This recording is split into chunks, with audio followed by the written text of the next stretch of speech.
Welcome to the ICS Radio Hour, half hour with Eric, that's me, and Dwayne, that's him. Dwayne, what are we talking about today? Ran across a super brief little post the other day, and you and I have talked about this, I think, on and off for quite a while, and it comes down to how do you run your vulnerability management program, right? And assuming you've got one or you're thinking about getting one, I think it goes into two camps as always, right? Is there's there's this idea, if you will, for running vulnerability management where you look at your assets, right? So it's let's put it this way first.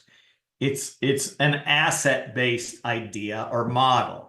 In other words, you think more about assets first. So you look at your assets, and people call them crown jewels. For, of course, ICS systems, that's probably just that. It's a system, or it's a part of a system. Um, for, sort of traditional IT thinkers, it's data classification and what systems touch this data. So you look at the value, and we can talk more about that here in a minute. And then which of these things in this system are sort of most exposed? And again, we'll go into some more of that, what that means.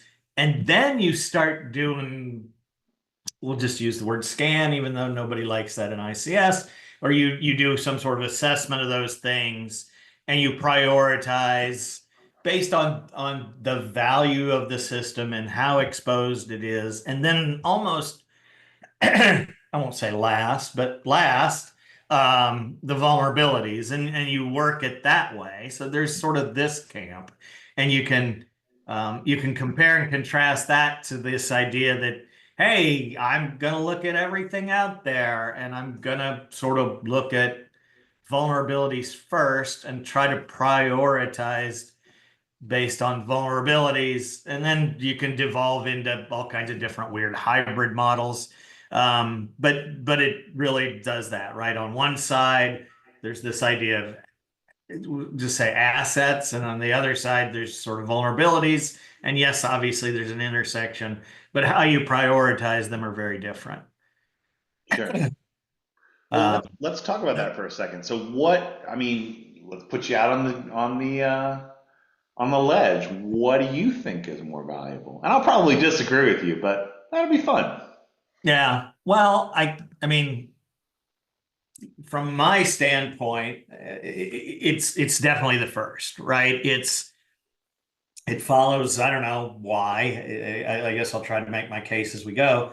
But to me, it's more efficient, right? I'm looking at, and I say this a lot when I talk to customers and other people, is I want to be able to focus and get, I won't say things by any means perfect, but make them better where it makes sense. So, hey, I've got this. I say things like this all the time. I've got a furnace, or I've got a kiln, or I've got something that can hurt people, and therefore that's very high on my list to prioritize to begin with. And I'm going to go look at how can those things be attacked. Is there mitigation that I can do? I think we all know remediation, in other words, patching or firmware upgrades, is tough in an ICS environment. So it falls into my way of thinking much better to say, I will look to those things that are the highest value, again, by definition, and work to make those things better. And because of my networking background, and because so much of what you're trying to do in this environment is network based, is I want to find those things and get them as isolated as I can, while obviously still making them run.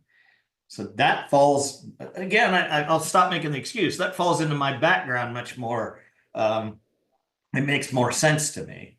Sure. Than, hey, I'm going to go look at everything and try to wade through these giant lakes of data, or whatever you want to call them today. Yeah, and I hear what you're saying. I think so. I think we will have a little bit of a spirited dispute here. So I hear exactly what you're saying, right? And it totally makes sense. In an ideal world, in an ICS world, or any other system, right? if you know where the thing is, let's call it the, like you said, the kiln, the distillation column, the money printing machine, as we like to sometimes say, right, in ICS or OT systems, right? If you know where that is, 100% you should focus on that first, isolate, take value, and all that other stuff. And so I think we agree on the principle. However, I think that most of the world does not live in that clear cut a world. And I'll give you an example. It's the end of July 2024. The world is reeling and still seems to be kicking CrowdStrike while they're down because CrowdStrike just pushed an update that hit tons and tons and tons of Windows-based systems. And people got very grumpy because things got shut down and things that while they weren't maybe traditional ICS or traditional OT systems, certainly had operational impacts over large portions of the world. Um, and I think that the majority of the people who were facing that outage didn't really truly understand that where the value might have been in their system. Or maybe to state this a little more specifically, they didn't know where their kilns or their money printers were, right? Or at minimum, they maybe devalued certain systems and valued other ones at a higher level. And what they realized was, and there's a classic cartoon of, there's this tower of systems, and there's one little sliver of a system that claims that there's a little piece of the technology stack that's wobbling on a little open source project, and right the person stops updating that open source project and this giant chain of blocks falls down, right? And while I hear what you're saying, I think I'm going to disagree slightly and state that actually I think that people aren't as good at finding the money printer or the distillation column or the kiln in most organizations as we sometimes like to preach and think about, right? And in that in that vein, sometimes sometimes some of these vulnerability systems or tools or things like that looks at, a bunch of random different pieces of information and then puts them together and kind of makes a score, right? And you and I both worked at Tenable, but Qualys, Rapid7, Microsoft, all these different groups come together with their own kind of risk score, right? For an asset, for a product, for an endpoint, for a node, whatever we want to call it, they're going to create a little score and say, hey, because of vulnerability scores and this number of vulnerabilities and where it is in the network and the amount of network traffic and all these different things that are hitting it, we're going to give it a score of X. And so because we scored this a 100 and that other thing is scored a 90, hey, maybe you should focus on the 100 thing. And maybe sometimes that's not the kiln and sometimes that's not the money printer, but sometimes I think we lose track on what's going on a day-to-day basis in some of the systems that we're doing, and lose track on the value of what those things are doing. So happy to hear differently from you on that one, though. Well, I'm gonna push this right back on you and say you've proven my point, right? Is we've given up, we've ceded control. Let's put it that way. We've ceded control to other people as regards um, maintenance issues, right? So everything happens automatically. I don't have any staff anymore because insert all the reasons, right? And we've cut staff. We're trying to increase shareholder value. Nobody's watching the store. So yeah, you're right. I mean, and look, I went to a hotel the day after all the horribleness happened, and they still couldn't take my credit card. Well, I'm an old man. I still carry lots of cash. I handed the woman $200 bills, and we had a hotel room. Would we have had one otherwise? Don't know. So you have to look at it from the standpoint, in my mind, of I'm going to control the things I can, and we can't look at vulnerability management in a vacuum. So then I'm going to say, how do I treat this from a change management problem? Because that's what it is. There's no reason in the world I should even bother assigning risk scores if then I don't do something with that data or information. So even within sort of the idea of what I say is, okay, well, and I come back to this a lot, but I think we can all relate to this is I can't upgrade that firmware. I can't do this. I can't do that. So I do need to work on what are the things I can control. I can control who, when, and where different stuff accesses it. I can educate the rest of my company. So we look at, and I'm going to put words in your mouth, but we look at your methodology, then it says, oh, well, the CISO says you've got to take all those old Windows XP systems out. They've got to go. They've got to go, Eric. It's like, okay, we'll shut those down. What do you want me to do with my plant staff tomorrow? Because when I shut those Windows XP systems down, we're not making product. And then a whole different conversation ensues, right? So I realize I'm putting down some extreme examples there, but I still believe to some degree they're valid. Sure. Well, and I would almost argue on an additive argument, right? Is that hey, we probably shouldn't be relying on a single Windows machine that's an XP, right? We should have some resiliency. We should build some. We should, if we're going to have a PLC and have have two redundant PLCs and a safety system on the back end and all these different things that are redundant on the process layer. We probably also should do that on the IT layer. That's important as well. But that's a rant for a different time on a different place. And we can certainly get into that another time. So yeah, I 100% hear what you're saying.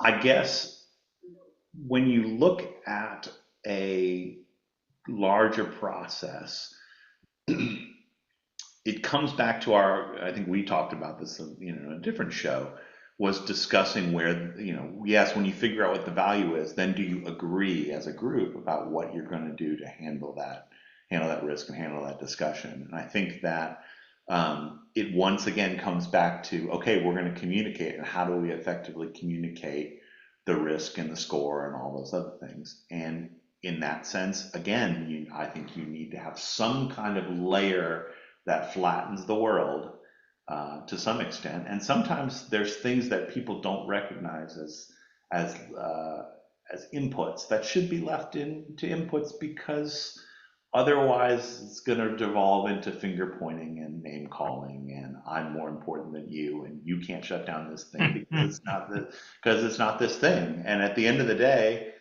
which is my favorite way to say favorite nothingness phrase. At the end of the day, like why are we here and how do we organize what we're doing, right? There's got to be some kind of numerical equivalent. There's got to be some kind of ranking. There's some kind of risk justification. And it can't be just, I'm pretty sure that thing's important. Because once again, you come back to the situation where you lose a bunch of X, Y, or Z and you figure out that actually those were very important. So happy to hear you make my point on the other way as well. Well, look, I don't want to go the cheap route of compromising because there's some common ground here, and that says, and to me, it's always the thing where we devolve into specific examples, and then that just creates even more arguments. If you can say first principles, are there, does it make sense to measure risk? I think most people would say we agree that that's a good thing. So then it's okay, well, how do we measure that risk? And I think that's where you and I are diverging to say, and I'm saying, well, there's a lot of justice at the end of a nightstick, right? The guys on the floor know how that stuff works.